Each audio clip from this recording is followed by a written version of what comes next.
Hi friends, तर आहे पंढरपूरची भीमा नदी आणि मी चाललेले आहे सगळ्या आजारावरती एकच ठिकाण म्हणजे शिरूर.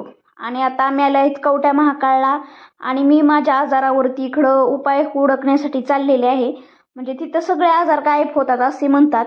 तर चला आपण आता सांगितल्याप्रमाणे त्या ठिकाणी चाललेलो आहेत आणि कवठ्या महाकाळपासून नंतर सलगर स्टेशनला उतरायचे आपल्याला आणि सलगरवरून शिरूरला जायचे. तर ज्यांना कुणाला आजार असेल, कुठलं काही असेल प्रॉब्लेम, ऑपरेशन सांगितलं असेल, कुठलाही काय प्रॉब्लेम असेल तर नक्की शिरूरला या.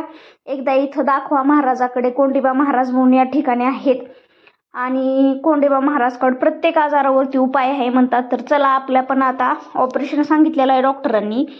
तर हे बघा, चेहरा माझा 8 दिवस झालं टेन्शनमुळे झोप नाहीये, कसं होईल काय होईल. पण एकदा महाराजांचा सल्ला घेऊन पुढचे आपल्याला काय करायचे ते ठरवायचे, ऑपरेशन करायचं का नाही. तर चला आता मी चाललेले आहे आणि काय सांगतात महाराज बघूया. आम्ही आलेलो आहेत सलगर स्टेशनला आणि सलगर स्टेशनला आल्याबरोबर इतका पाऊस अफाट आलाय ना, तर तुम्ही बघा तिथं समोरच. आणि मला पाऊस म्हणलं की कुठं घराच्या बाहेर जाऊ वाटत नाही, पण बघा ना घाण वाटते. जर मी आले कीच पाऊस पडायलाय, त्याचं वेगळंच कसं तरी वाटायला, म्हणजे घाण वाटतंय असं. पण तिथं आपल्याला आता राहायचं आहे आजच्या दिवस. तर चला बघूया आजारावरती उपाय भेटतंय का. जे नाही ती पर्याय हुडकून काढलेत. आणि तुम्हाला पण कुणाला काय प्रॉब्लेम असेल तर नक्की शिरूरला या. सलगर स्टेशनपर्यंत ट्रेन भेटती आणि परळी मिरज ट्रेन आहे. तर चला, हो का, हे बघा अफाट ही सगळे जे लोक आहेत नाही, प्रत्येकाला काही ना काही प्रॉब्लेम, प्रत्येकाला काही ना काही आजार आहेत. आणि हे आहेत कोंडीबा महाराज. तर कोंडीबा महाराजकडे मी आलेले आहे. तर बघा आता इथं बसली मस्त निवांत पाय पसरून. आणि आता रात्र झालेली आहे त्यामुळे हे असं निघायलंय व्हिडिओ.